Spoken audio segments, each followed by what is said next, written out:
Hi, I'm Dan. I'm a recruiter for a company called Home Instead. My role is to recruit new caregivers for our elderly clients based in Bristol. And just want to say thank you very much for your questions. Hopefully, I can provide some useful answers to you. So, did I ever imagine doing anything other than sciences during my time at Crispin? No. So, I really enjoyed science. I felt I was quite good at it. So, it was definitely a career path I wanted to follow. It wasn't until I reached second year of college that I decided that it actually wasn't for me. So, not that you can't change your mind a little bit further down the line. Don't feel like you're stuck on just a single subject whilst you're still at school. It's very easy to change, and the support is there if you do decide, like me, to do something completely different. So, what made me change away from science? Firstly, it turned out not to be my strongest point when I actually went to go to college. I didn't do as well as I did in school. I've also had quite an entrepreneurial mind, so I've always been interested in how businesses work, sort of the behind the scenes. During my time at Crispin, I helped out during the school productions and school plays, working as a stagehand, sort of behind the scenes. So that gave me a great insight into how plays run. And then from that, I was just interested in how other businesses ran. I've just always been curious. So getting into business and seemed like the logical next step. So in terms of grades that I got, so at school I got a couple of A's, a couple of B's and a few A stars, so that was a good start. At college, as I said, I didn't do as well, so I got a B in biology, a C in physics and a D in maths, but that did still allow me to go on to study at my first university of choice, UWE Bristol. And at university, I managed to get a 2-1 in my degree overall with a first in my dissertation. So that's very helpful, setting me up for jobs in the future. In terms of qualifications that you actually need to be a recruiter, you don't need anything beyond some A levels could be helpful, but really it comes down to work experience, which I stand by for any job you do.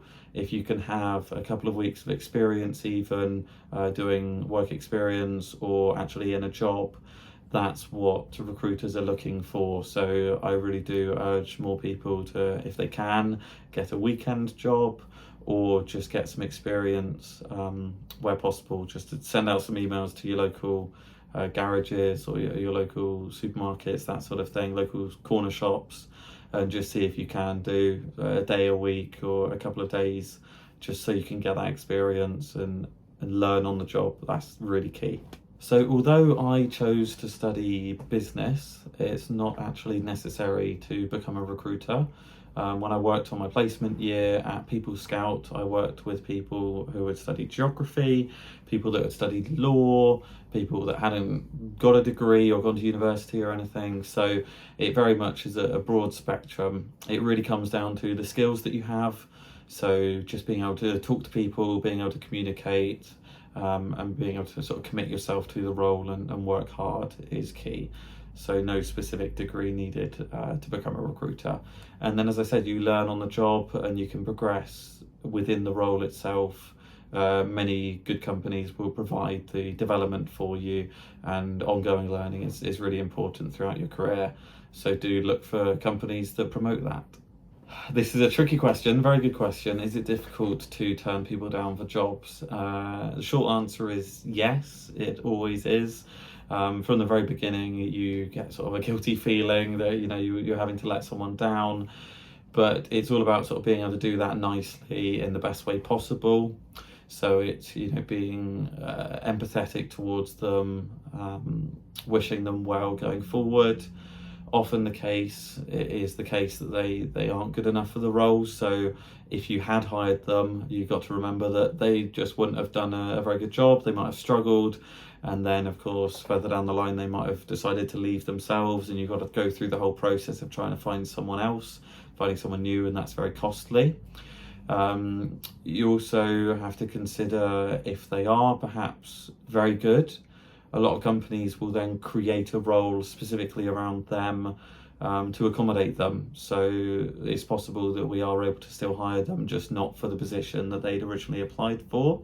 So that's always nice.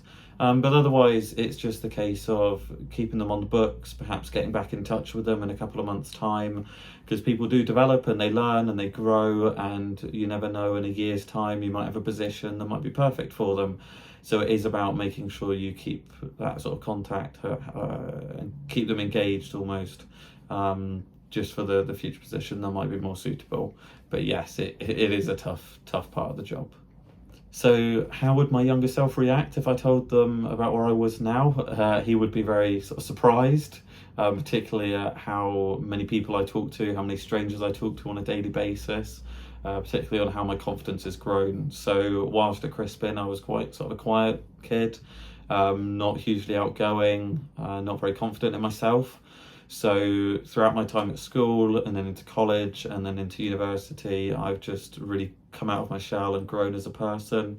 So the fact that I now am quite comfortable just chatting to anyone is excellent. I probably wouldn't have known what a recruiter was really, that much, or what they did, or what that involved.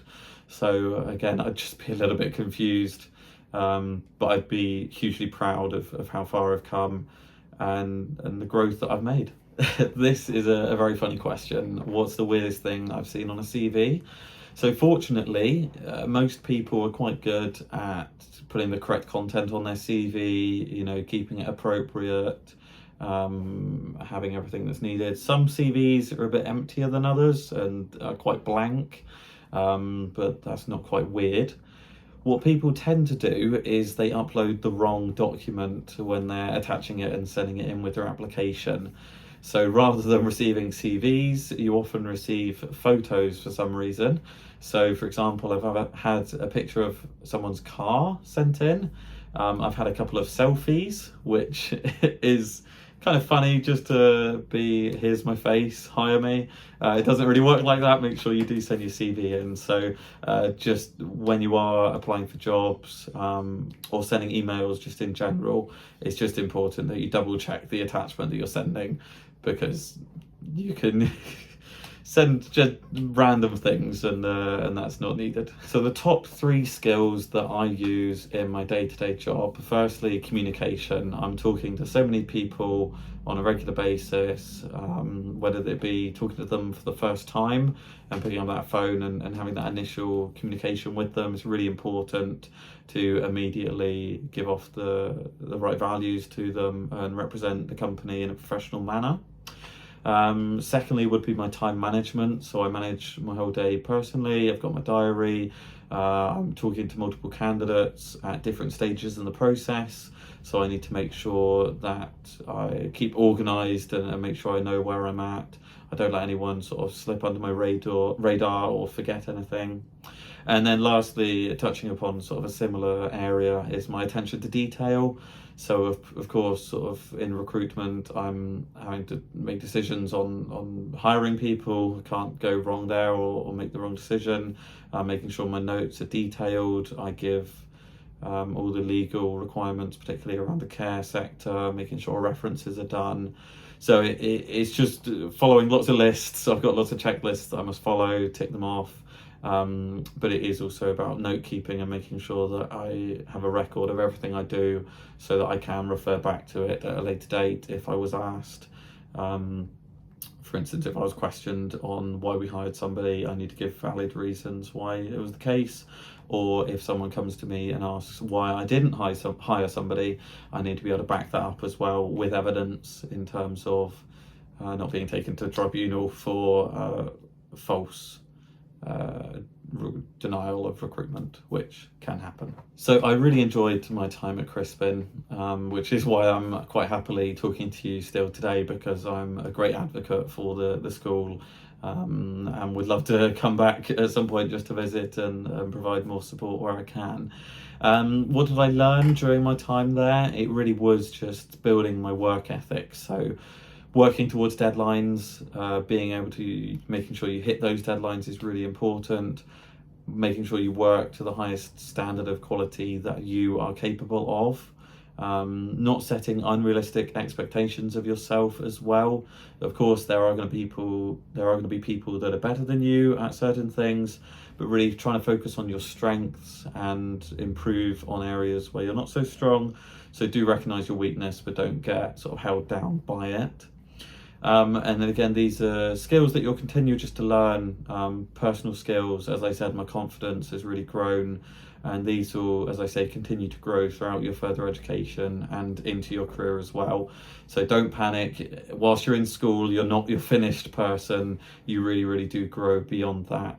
So don't get held down by any sort of downfalls or pitfalls of yourself. Just look to grow, look to develop, and always strive to do your best. And finally, what did I enjoy most about business at uni? It would have to be all the case studies that we get to go through and the examples you get to follow.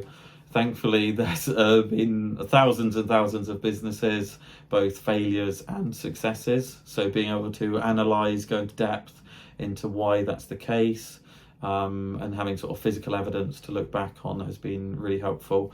And that probably links back to my scientific mind, where I really like having sort of a hypothesis and then actually seeing it in action and how things work. But just once again, thank you so much for your questions. If you do have any more, then please pass them on to your teachers. I'd be more than happy to answer them for you. And just have a lovely rest of your day. Take care.